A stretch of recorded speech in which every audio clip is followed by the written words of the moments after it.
Ang kwento ni Tomby. Ang kwentong ito ay hango sa totoong buhay. Mula ito sa isa nating tagapakinig. Karanasan ito ni Ace. Walang eksaktong taon. Probinsya ng Capiz. Lumaki si Ace sa pangangalaga ni Lolo Aurelio. Mula pagkabata, ito na ang nag-aruga. Marami itong ginagawang kakaiba. At ngayong nasa wastong gulang, hindi niya maiwasang kwestiyonin ang mga bagay-bagay. Kabilang na ang palaging pagpunta ng matanda sa gubat para kausapin ang elementong hindi naman nakikita. Kaibigan, nagdala ko ng iilang matamis na pagkain dito. Pagtiyagaan mo na lang muna ha. Wala pa akong pera para makabili ng mas masarap. Wika ni Lolo Aurelio. Inilapag nito ang dalang pagkain sa lupa. Pagkatapos, nagsimulang kausapin ang tinatawag na kaibigan. Wala pa namang nagpaparamdam. Kung sakaling meron man, madali nating mahuhuli dahil masyadong aktibo itong bigay mong bato. Malayo pa lang yung aswang Naaamoy ko na siya. Wika ni Lolo Aurelio. Saglit itong napahinto. Tila pinakikinggan kung ano ang sinasabi ng hindi nakikitang elemento. At tila nakarinig ng bahagyang pagtawa. Aba, siguro naparami yung kain mo nitong mga nakaraang araw no? Kaya nasabi mong bumigat ka. Mukhang bumalik ka ulit sa pangongolekta ng kung ano-anong bagay. Maraming nakatambak sa munti mong tahanan. Sa dami, mukhang wala ng espasyo para sa'yo. Wika ng matanda. Napabuntong hininga si Ace habang pinapanood ang tagpong yun. Hindi man sabihin sa salita. Ngunit sa paglipas ng panahon, unti-unti nang nagiging baliw sa paningin niya ang sariling lolo. Ilang ulit na rin niya itong natanong tungkol sa kinikilos nito. Ngunit palaging umiiwas si Lolo Aurelio. O siya, may iwan na muna kita ha. Mukhang masama yung timpla ng panahon Madilim ang kalangitan at uulan na namang oras. Dadalawin na lang kita sa ibang araw ha. Mag-iingat kang palagi. Lalakad na muna ako. Wika ni Lolo Aurelio. Nagmamadaling umalis si Ace bago pa mahuli. Pagkarating ng tahanan, inatupag kagad ang gawaing bahay upang hindi magduda si Lolo Aurelio. Dahil malalaman nito kung lumabas ba siya o hindi. Nako, napakalakas ng ulan. Hindi man lang ako hinintay na makauwi muna bago bumuhos. Hoy Ace, pakiabot nga ng tuwalya. Nabasa yung ulo ko Wika ni Lolo Aurelio pagkarating. Inabutan naman ito ni Ace ng tuwalya. Ayan, kung saan-saan kasi pumupunta. Naabutan ka tuloy ng ulan lo. Matanda ka na po, pero ang lakas mong maglakwatsa. Tsaka, ano po yung pinapatuyo nyo? Wala naman kayong buhok. Wika ni Ace. Tumatawa ito. Ngunit tumigil din ng mahampas ng tuwalya. Puro ka lang biro ha. Yung mga gawaing bahay ba natapos mo na? Aba, yung mga panggatong sa labas na basa na Ikaw talaga Ace. Wala tayong magagamit pabaya. Pinaulanan mo Wika ni Lolo Aurelio. Nang mahagip ng tingin sa bintana ang mga panggatong sa bakuran, nagmamadali namang lumabas si Ace para kuhain ang mga ito. Ngunit pagkatapos ng ilang pabalik-balik, huminto naman ang malakas na ulan. Kung naisip mong ilagay sa lutuan yung mga yang kanina, hindi na sana mababasaya. Sandali. Lumabas ka na naman ano? Kasi kung nandito ka lang sa bahay, nailigpit mo sana lahat ng mga yan. Halika nga rito nang mabigwasan kita. Yan lang eh. Meron pa naman tayong panggatong na pwedeng magamit mamaya. Nakapagluto na rin naman ako para mamayang hapunan eh. Bukas ng umaga, pwede pang makapag-init ng tubig. Wika ni Ace. Hindi mo pa tapos sa pagtupi yung damit ano? Sabihin mo nga sa akin. At saang bahay ka na naman bumisita? Ikaw Ace ha? Sa tingin ko hindi magtatagal uuwi kang nakalipad. Napakunot ang noo ni Ace pagkarinig ng salitang lipad. Lilipad? Ano bang akala niyo sa akin, Lolo? Aswang? Ito talagang matandang to. Palibhasa isinilang noong sinaunang dekada eh. Wala akong ibang nadidinig sa kaedad mo. Puro aswang yung mukhang bibig. Siguro sa nakaraan yung buhay, may lahi kayong aswang ano?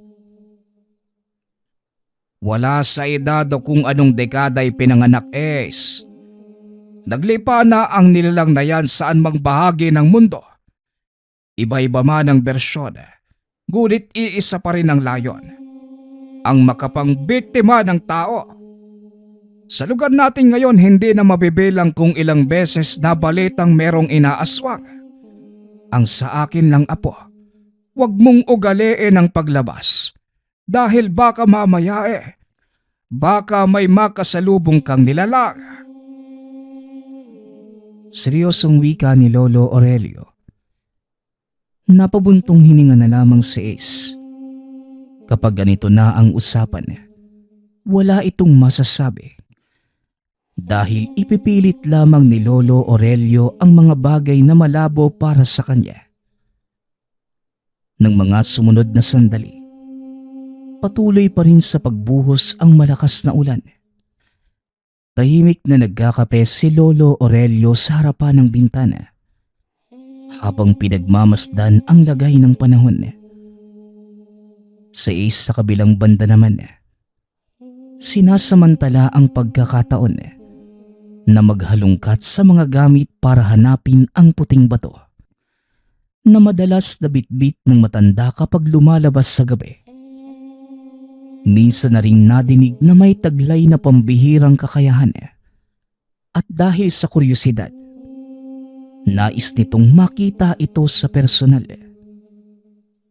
Matapos ang ilang sandali ng paghahanap, huminto ito. Sa huling pagkakaalala, sa aparador lamang nilagay subalit wala na roon. Alam kong nandito lang yun eh. Dito nilagay ni Lolo kagabi. Di ako pwedeng magkamali. Magpakita ka na sa akin ba to? Titignan ko lang naman kung ano yung hiwagang merong kay. Wika ni Ace sa sarili. Muli itong naghalungkat hanggang sa muling natigilan pagkabukas ng pinto. Bumungad si Lolo Aurelio at sinabing kanina pa niya ito nakikita sa ginagawa. Ano bang ginagawa mo apo? Naghahanap ng bato. Marami doon sa labas. Dito pa talaga sa damitan. Hoy Ace, Imbes na atupagin mo yung mga walang kwentang bagay na basta mo na lang naiisip, bakit hindi ka magluto ng may ulam natin? Meron doong talbos ng kamote at saka puso ng saging. Lutuin mo nang makakain na tayo. Gumagabi na, pero hindi ka pa din kumikilos. Wika ni Lolo Aurelio habang isa-isang inaayos ang nagulong mga damit. Lolo, umamin ka na nga po. May tinatago kayo ano? Huwag mo nang ipagkaila. Ilang beses na kitang napansin na merong bitbit na puting bato eh. Tapos nagsasalitang mag-isa na parang may kausap. Pumupunta ka pa nga sa gubat eh. Nagdadala ng matatamis na pagkain. Di ka naman siguro nababaliw ano? Tanong ni Ace. Hindi na napigilan ang sarili sa dami ng iniisip. Napabuntong hininga si Lolo Aurelio. Tumawa ng mahina sabay harap kay Ace. Apo, habang tumatagal marami ka nang napapansin ha. Pero sana wag mong bigyang kahulugan. Normal lang ang ganito dahil tumatanda na yung lolo mo. Meron ng iniindang kondisyong kumbaga. Wika ni Lolo Aurelio. Ngunit hindi kumbinsido si Ace. Alam niya ang nangyayari at hindi ito basta karamdaman. Ay naku Lolo, kahit bistado na kayo ayaw pa rin umamin.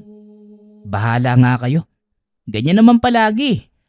Dadalawa na nga lang tayo, naglilihim ka pa sa akin. Magluluto na nga lang muna ako. Wika ni Ace, sabay labas ng kwarto. Nakahinga ng maluwag si Lolo Aurelio. Matagal na niyang alam na napapansin na ng apo ang mga ikinikilos. Ngunit wala pa ring balak magsabi ng totoo. Samantala, hindi pa rin tumigil si Ace sa paghahanap ng sagot sa sariling mga katanungan. Sinusundan ang bawat galaw ni Lolo Aurelio sa labas man o loob ng tahanan. Kinagabihan, lumabas silang dalawa nang madinig ang sigawan ng mga kapitbahay. Merong kalayuan, ngunit dahil sa lakas ng ingay, malinaw ang kaguluhan. Pagkarating doon ay bumungad ang usapan tungkol sa aswang. May aswang. Nakita ko mismo. Nakakatakot yung itsura. Diyan pa talaga sa bubong ng bahay ni Aling Lorna oh. Grabe talaga. Wika ng kapitbahay. Teka, ano bang nangyayari dito? Paring Berhel, gabi na pero mukhang nagkakagulo kayo rito ha. Napakalakas ng ingay at umaabot sa bahay namin. Tanong ni Lolo Aurelio sa kakilalang naroon. Nako paring Aurelio, merong aswang ngayon lang. Mabuti, gising pa itong apo kong si Makoy. Nakita niya mismo, kaya kagad siyang nakahingi ng saklolo bago may mabiktima. Buntis kasi itong apo ni Aling Lorna, kaya nilapitan ng dinala. Tugon ni Mang Berhel. Kagad namang tinignan ni Lolo Aurelio ang paligid. Nagbabaka sakaling mahabol pa ang aswang. Dumiretso ito sa likuran ng tahanan. Dahil kagubatan na roon. Naglalakad kahit na sobrang dilim. Walang buwan na mga sandaling yun. Dumampot na lamang ng kahoy para magsilbing gabay. Hindi nagtagal. Napatigil nang mapansin ang presensya ng aswang. Hoy aswang, alam kong nariyang ka lang sa tabi-tabi. Bakit hindi ka pa lumapit? Nararamdaman kong nagdadalawang isip ka. Pagkatapos mong manggambala doon sa kabahayan, maduduwag ka naman ngayon. Paghamon ni Lolo Aurelio, inilabas niya ang dalang balisong. Nakahanda rin ang kahoy para dagdag panlaban. Ilang sandali itong naghintay, ngunit hindi lumalapit ang nilalang. Nagtatago lamang sa tabi-tabi. Hoy sandali, wag mong sabihing natatakot ka nga talaga. Hindi ko akalain yun ah. Puro kasi kayo balandra ng kabangisan nyo. Walang sinasanto basta merong dugo at laman. Nambibiktima kagad. Pero alam mo ba na tama ang oras na ito para magtuos tayong dalawa? Tahimik ang paligid. Tayong dalawa lang at walang sagabal. Muling paghamon ni Lolo Aurelio. Pinakiramdaman ng matanda ang nilalang. Nasa malapitan lang ang presensya, ngunit hindi nakikita sa dilim ng paligid. Madidinig ang kaluskos ng dahon sa tuwing gagalaw ito. Sinundan niya ang tunog hanggang sa sumugod ang nilalang. Mabilis naman naging kilos ni Lolo Aurelio na maging ang aswang ay nagulat. Unang pag-atake pa lamang ng nilalang, natamaan kagad sa kamay. Kung malaking patalim ang dinala ng matanda ay malamang mapuputol. Ngunit kahit balisong lamang, malalim pa rin ang naging sugat. O ano? Akala mo siguro hindi ko mapapansin yung galaw mo dahil madilim ano? Paligid lamang ang madilim. Pero ang paningin ko, malinaw na malinaw. Wika ni Lolo Aurelio. Inihanda niya muli ang patalim nang maramdaman ang tangkang paglapit ng aswang. Ngunit sa halip na sumugod ay dumiretso ito sa unahan. At sunod na napansin ay ang pagkalmot kay Ace. Umieko sa buong paligid ang sigaw ng bata. Pagkatapos magtamo ng sugat sa pisngi. Lokong bata, ano bang ginagawa mo rito ha? Nilingat na nga kita roon tapos nakasunod ka pa. Diyos ko, tumakbo ka na. Umuwi ka na sa bahay natin. Wika ni Lolo Aurelio. Nang makalis na ang apo, muling hinarap na matanda ang aswang na nakatayo lamang sa unahan.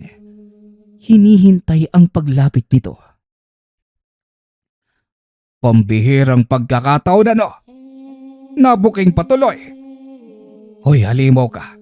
Bakit mo naman dinamay ang apo ko? Tayo lang ang magkalaban tapos sinali mo pa ang batang yon. Dahil sa ginawa mo, wala na akong pagpipilian, kundi tapusin ang buhay mo ngayon. Wika ni Lolo Aurelio. Muling umatake ang aswang. Sinalubong naman ito ni Lolo Aurelio at sinamantala ang bawat pagkakataon. Hindi tumagal ang nilalang dahil makalipas lamang ang ilang sandali. Bumulagta na lamang ito. Nagtamo ng maraming saksak at daples. Napangiti na lamang ang matanda sa kinahinatnan ng halimaw. Ito na nga bang sinasabi ko eh. Kung sino man ang aswang na mananakit kay Ace, hindi na sisikatan ng araw. Nakikinood lang yung bata sa kaganapan. Dinamay mo namang kagat. Yan tuloy ang napala mo. Wika ni Lolo Aurelio na sinundan ng malakas na pagtawa. Natigilan din ng makita ang pagbalik ni Ace. Nanlaki ang mga mata nitong nakatingin sa nakahandusay na aswang. Grabe, totoo pala yung mga aswang, Lolo. Akala ko hindi eh. Napakabaho. Tapos nakakatakot yung itsura. Sigaw ni Ace habang sinusuri ng tingin ng nilalang. Yan na nga yung sinasabi ko sa iyo, Apo. Sa tagal na nating nagsama sa iisang bubong, palagi kong ikinikwento ang tungkol sa aswang. Tapos maraming insidente na ang nangyari sa lugar. Pero ang hirap mo pa ring paniwalain sa mga nilalang na ito. O ano, ayaw mo pa ring maniwala ngayon? Ayan o, nasa harapan mo na ang pruweba. Wika ni Lolo Aurelio. Ngunit hindi pa rin makapaniwala si Ace na mga sandaling yun. Kahit harapan ng nakikita ang aswang. Nang mapansin ni Lolo Aurelio ang sugatan nitong pisngi, naiwanan ng pansin ang aswang dahil nag-aalala sa apo. Nagmamadali silang umuwi para maagapan ang sugat. Siya lamang din ang gumamot gamit ang sariling pamamaraan. Lolo, kung magtatanong po ako ngayon, ipagkakaila niyo pa rin ba? Nakita ko kung paano kayo lumaban sa aswang kanina. Nakita ko rin kung paano niyo ginamit yung bato eh. Hawak niyo po yun habang nakikipagtuos sa nilalang. Ano po ba talaga yung nangyayari, Lolo? Ipaliwanag niyo naman po sa akin para maintindihan ko. Wika ni Ace. Napabuntong hininga si Lolo Aurelio. Hindi na ipinagkait ang katotohanan. Kaya isa-isang ipinaliwanag mula sa simula hanggang sa kasalukuyang kaganapan. Nagsimula ito noon nang aksidenteng matulungan ang isang duwende sa hindi inaasahang pagkakataon. Nalaman na lamang ni Lolo Aurelio na ang simpleng galaw ay nakatulong sa nasabing elemento. Nagkaroon siya ng kakayahang makausap ito at makita. Hindi nagtagal. Biniyayaan siya nito ng isang bato na may pambihirang kakayahang taglay. Madaling napapansin kung merong aswang sa paligid. May kakayahan ding proteksyonan laban sa anumang panganib. Unti-unti itong naintindihan ni Ace. At sa mga sumunod na araw, tumutulong na rin ito sa pagdadala ng alay. Lolo, makikita ko na rin po ba yung sinasabi niyong duwende? Alam ko na yung sikreto niyo eh, kaya dapat makita ko na siya, no? Tanong ni Ace. Ikaw talaga po? Hindi mo siya makikita dahil ang makakakita lamang sa kanya ay yung biniyayaan nila ng kakayahan. Hindi sila kaibigan para sa lahat ng tao. Maingat din ang mga ito. O siya, pakilapag ng maayos ang matamis na pagkain. Baka matapon eh. Magtabi-tabi ka rin para hindi ka makagambala ng iba. Tugon ni Lolo Aurelio. Sinunod naman ito ni Ace. Kahit alam niya ang tungkol sa nangyayari, hindi pa rin maiwasang magtaka sa ibang bagay. Lalo na kung tunay nga bang nakikita ng lolo ang elemento. Tumabi ito at nanood. Magandang hapon, kaibigan. Narito muli ako para dumalaw sa iyo. Kasama ko nga pala si Ace, ang apo ko. Bumati ka dali. Utos ni Lolo Aurelio. Napakamot naman sa ulo si Ace. Hindi malaman kung susunod dahil pakiramdam niya. Nasisiraan na din siya ng bait. Wala na ring nagawa kundi bumate. Magandang hapon po. Ako nga pala si Ace, apo ni Lolo Aurelio. Nasaan ka po ba? Di kita makita eh. Lolo, baka ginagawa mo lang akong katatawanan dito ha? Wika ni Ace. Hindi apo, hindi mo lang siya makita kaya ganon. Doon ka muna sa tabi. Kakausapin ko lang ang aking kaibigan. O, kumusta? Kanina ko pa talaga balak dumalaw kasi masyado pang basa ang lupa sa lakas ng ulang kahapon. Hinintay kong tumuyo kaunti. Nag-iingat lang baka kasi madulas. Alam mo na, tumatanda na ako. Napahinto sa pagsasalita si Lolo Aurelio. Bahagya pang inilapit ang tenga sa lupa na para bang nakikinig sa kung sinong nagsasalita. Nakaupo lamang sa isang tabi. Pinapanood ang nangyayari sa harapan niya. Ilang beses pang napalingon para masiguradong walang ibang nakakita. Dahil kapag nagkataon, magmumukhang baliw si Lolo Aurelio. Oo nga pala, nakalimutan ko yan Mabutit pinaalala mo. Nasugatan kasi si Ace sa engkwentrong yon, kaya nabaling ang atensyon ko sa pag-aalala. Hindi ko naasikaso yung bangkay ng aswang. Buhay pa siya kamo. Sasalakay sa akin mamayang gabi. Walang problema yang kaibigan. Papuntahin mo sa tahanan at doon kami magtoast muli. Malaki rin ang galit ko dahil sa ginawa niya sa apo ko. Biruin mo, kami lang dapat ang maglaban pero nandamay pa talaga ng iba. Kamuntikan pa nga yung kapitbahay namin. Wika ni Lolo Aurelio. Naalala ni Ace ang kinalaban nitong aswang. Nakahandusay na nga ito. Ngunit ayon sa narinig, buhay pa rin pala. Pagkatapos makipag-usap ni Lolo Aurelio sa elemento, pinuntahan nila ang lugar kung saan nangyari ang engkwentro. Nalamang wala na roon ng nilalang, maging ang mga bakas. Ay naku apo, kung hindi ka lang sana sumunod kagabi, tapos na sana yung aswang na yun eh. Hindi bali na. Ang sabi ng kaibigan ko, posibleng lumitaw mamayang gabi o sa mga susunod na araw. Hintayin na lang natin at kapag magkaharap kaming muli, hindi ko na siya bibigyan ng pagkakataong makalaban. Matitikman niya ang aking gante. Pati ikaw dinamay eh. Wika ni Lolo Aurelio.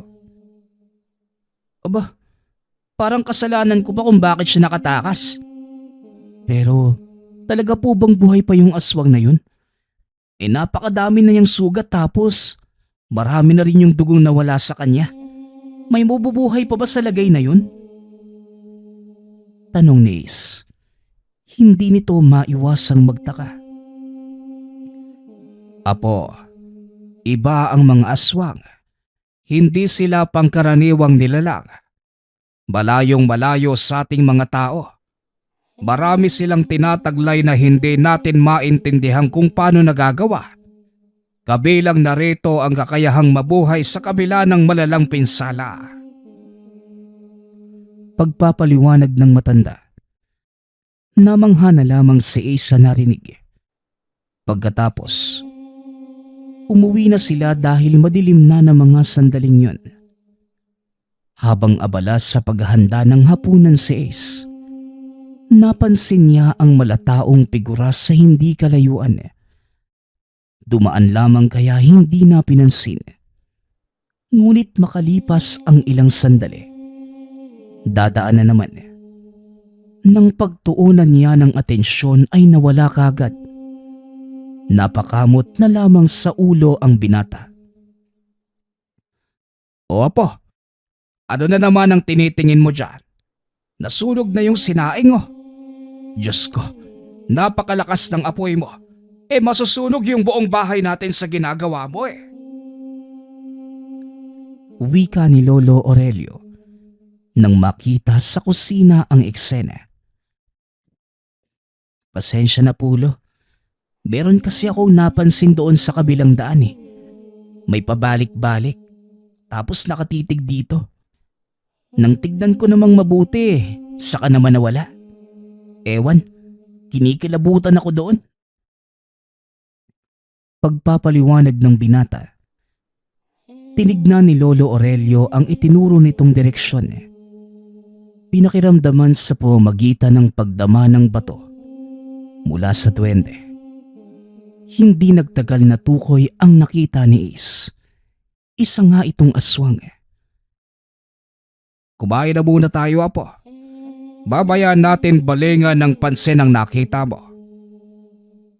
Matapos kumain, dali-dali nila itong pinuntahan.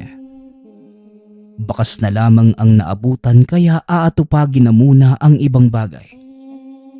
Makalipas ang ilang sandali, nakaabang sa bakuran si Lolo Aurelio. Bit-bit ang bato at ang balisong. Nakikiramdam sa paligid. Matyagang hinihintay ang muling paglitaw ng nilalang. Sa kabilang banda naman, natigilan si Ace nang makita ang hawak na bato ng lolo. Habang hindi ito nakatingin, tinitigan niyang mabuti ngunit sa paglipas ng ilang segundo, patuloy lamang ito sa paglabo sa paningin. Umiwas na rin dahil sumasakit ang mga mata. Ano apo? Nakikita mo yung bato, pero mawawala habang tumatagal. Ganito ito kapag iba ang titingin. Huwag mong masyadong kusutin yung mga mata mo. Namumula na oh. Wika ni Lolo Aurelio. Habang iniinda ni Ace ang pananakit ng mga mata, binalingan niya ng pansin ang presensyang papalapit.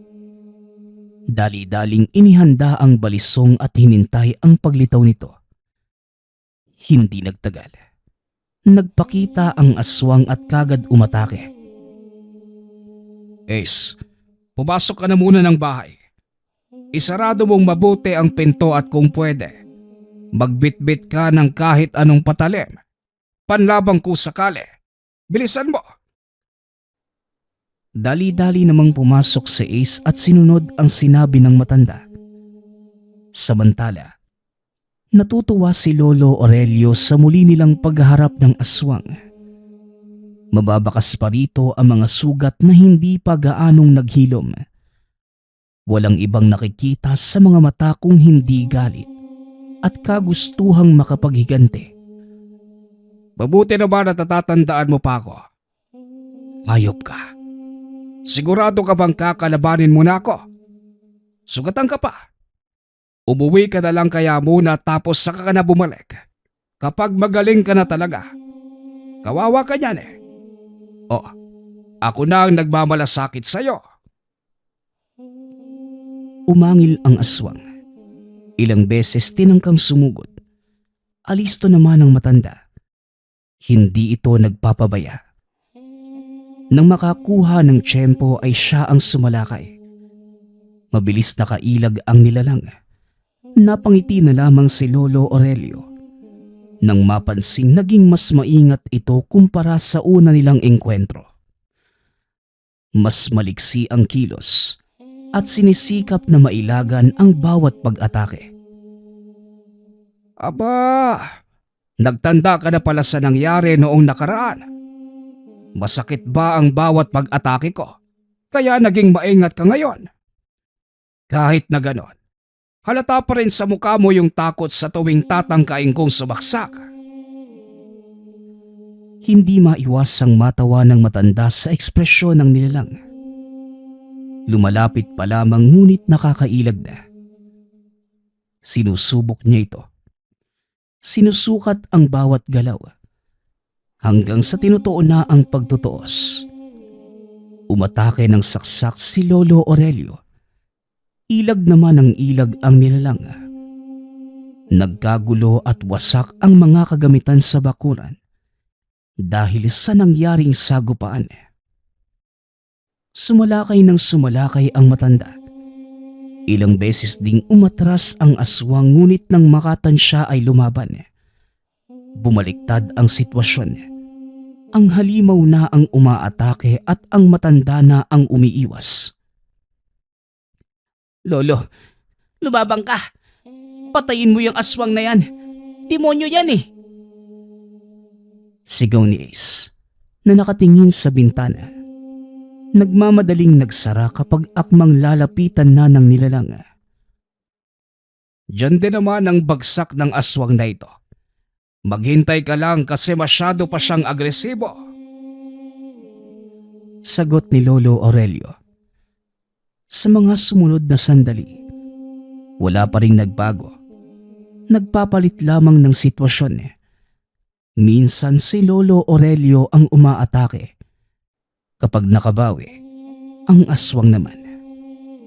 Habang tumatagal, unti-unting nasukat ng matanda ang kakayahan ng nilalang. Ilang sandali pa, unti-unti na ring napapatamaan. Hindi niya tinigilan hanggang sa nakontrol ang buong laban. Umaangil na lamang ang aswang. Sinikap ang bumawi ngunit wala nang nagawa. O ano? Lalabang ka pa ba? Pambihira ka. Ang tagal at ang hirap mong patumbahin. Pinagpapawisan ako pero wala na. Tapos ka na.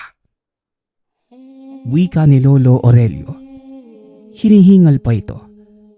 Kagading binalingan ang apo na nagmamadaling lumabas nang makitang bagsak na ang nilalang. Apo, manood kang mabuti para malaman mo kung paano tapusin ang buhay ng aswang. Ang ganitong kalagayan ay pwede pang mabuhay kapag nakauwi sa kanila. Ilang araw na pagpapagaling lamang mabubuhay na muli ito. Babalik sa pambibiktima. Ngayon na humantong na lamang din tayo sa puntong ito. Hindi natin siya bubuhayin. Dito magtatapos ang kasamaan ng hayop na ito.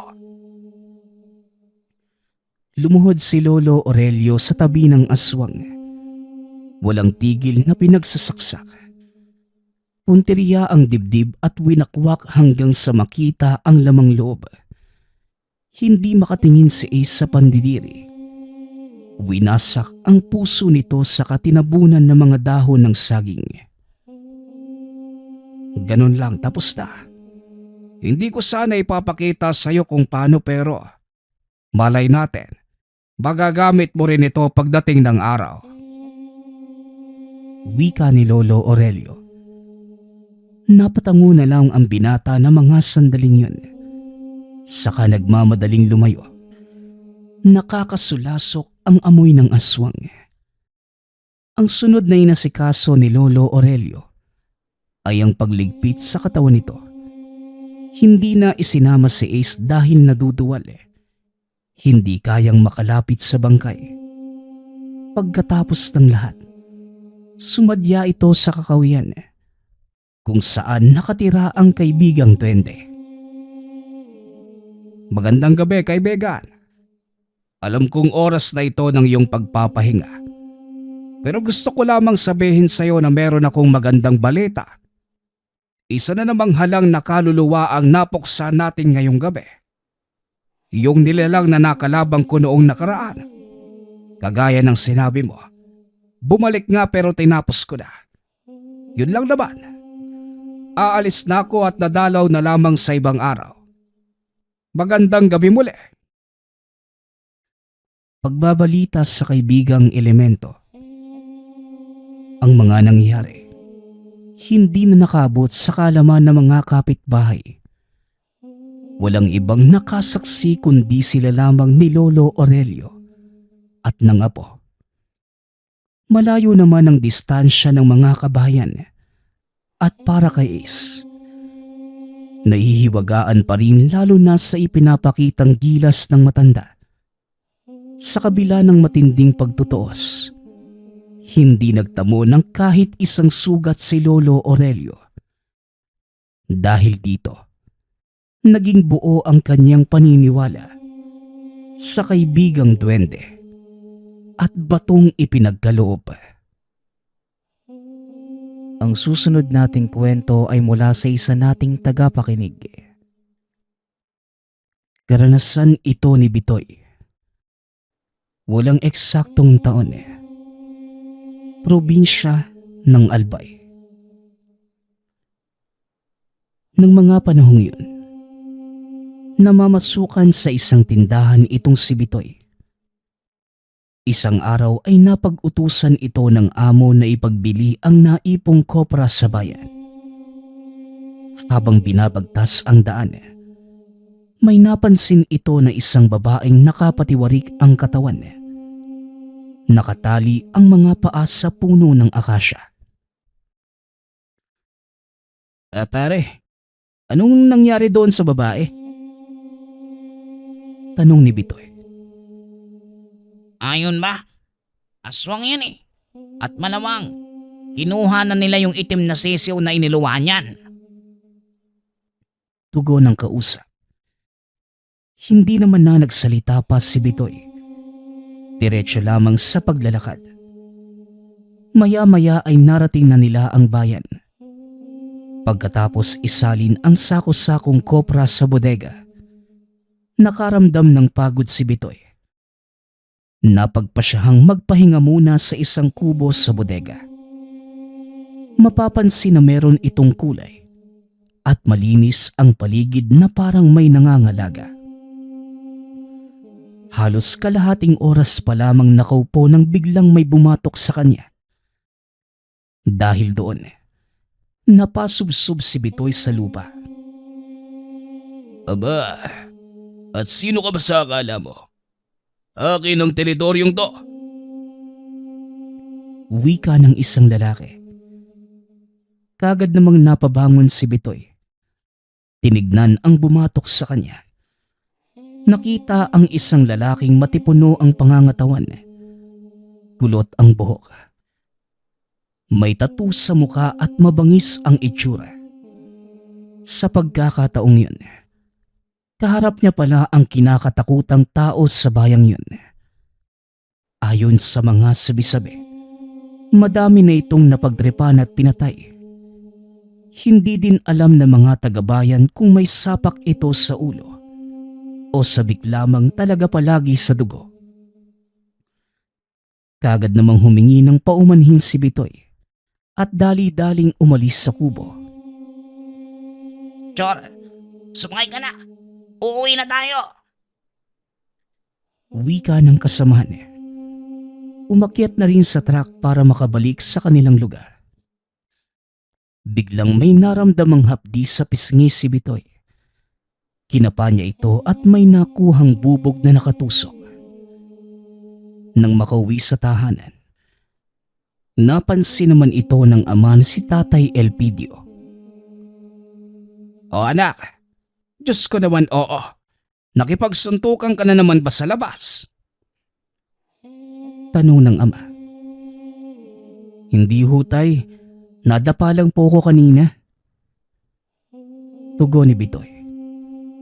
Magpapahinga na sana sa higaan ang binata. Nang makapa ang libretang iniwan sa kanya ni Lolo Henera, bago ito binawian ng buhay. Halos 1 taon na ang nakalipas nang mawala ang pinakamamahal na lolo. Mula 14 na taong gulang, tinuruan na si Bitoy ng lolo ng mga orasyon, pagbasa ng lihim na karunungan at paggamit ng libreta. Ngayon na 29 na taong gulang na ito, nawala na ang interes. Nang mawala ang lolo at naisip na wala namang saysay ang lahat ng natutunan.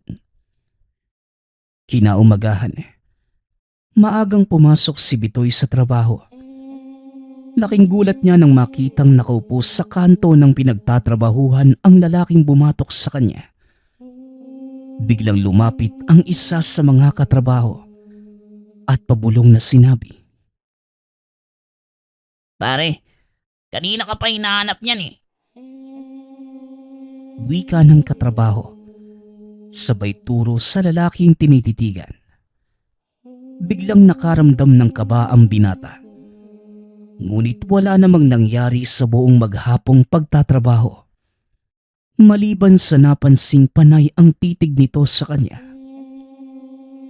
6:00 ng gabi, naglalakad na si Bitoy papauwi ng tahanan.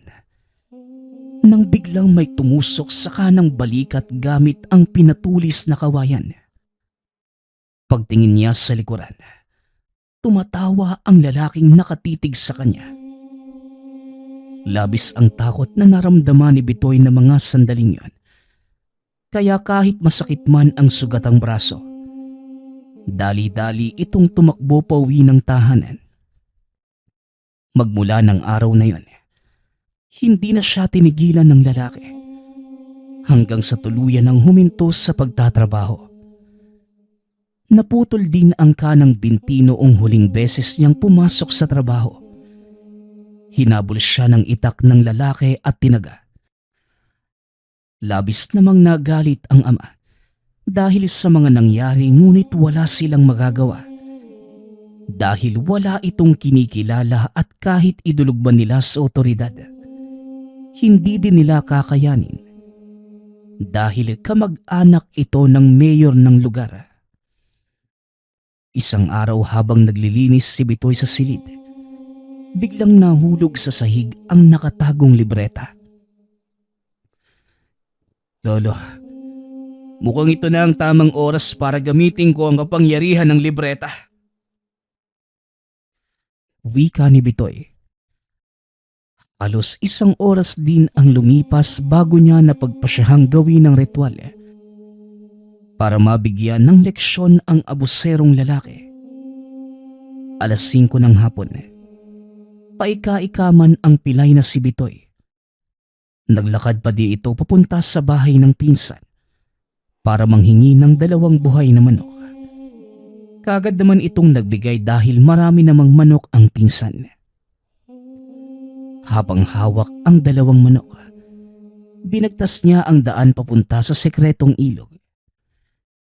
Dito siya madalas pumupunta dahil walang masyadong nakakaalam sa lugar.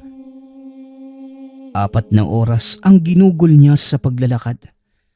Kaya naman ang makarating ay kagad itong naupo sa isang malaking bato at nagpahinga. 12:00 ng gabi. Tapos nang mamahinga at nasa kondisyon na si Bitoy. Kaya naman kinuha niya ang 2 manok. Inilabas ang kutsilyo at tuluyang pinadanak ang dugo sa mismong kinatatayuan. Kagad na nagpalipad sa hangin ng usal upang magsilbing panangga sa anumang klaseng engkanto na gustong manggulo. Pagkatapos nun, hinipan ng 5 buhay na salita ang walang buhay na mga manok. 7 itim na kandila ang sinindihan, binilog sa kinatatayuan. Nagukay malapit sa paanan at inilibing ang kalansay ng isang itim na baboy.